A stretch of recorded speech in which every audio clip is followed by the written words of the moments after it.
A day in my life of the work morning shift. It's 5 a.m. in the morning. Ayan, papasok na po tayo mga mamshis. Daily walk ko to ng Mamshi Bex. Ayan, lakad-lakad tayo, nagmamadali na tayo dyan kasi baka malate pa tayo. Ayan, lakad-lakad lang. Sarap lang maglakad pag umaga kasi exercise to. Papatibay ng mga buto.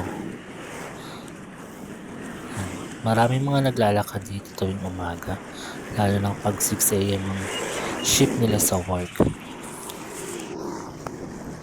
Yan, dito sa mga gilid-gilid maraming tindahan ng ulam sa sidewalk. May gulay, mura lang dyan, mga 20, 30. May parisan pa dyan. May puto, maha. Meron din dyan mga chicken.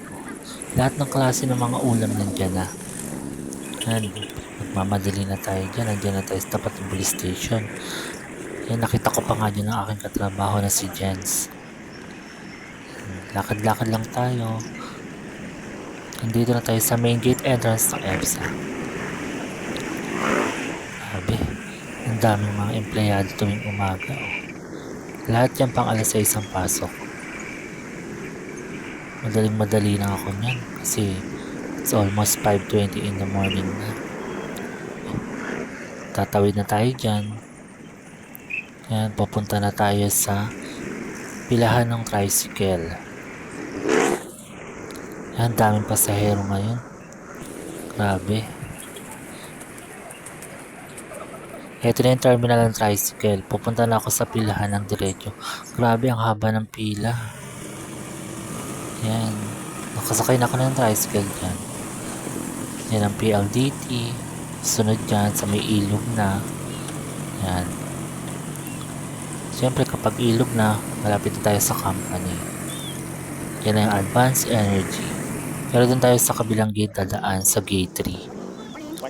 Yan, ito na ang company entrance na po tayo. Good morning guard. Ito na tayo sa locker. Madaling-madali na tayo na kasi malilito tayo. Kaya paalam na sa inyo.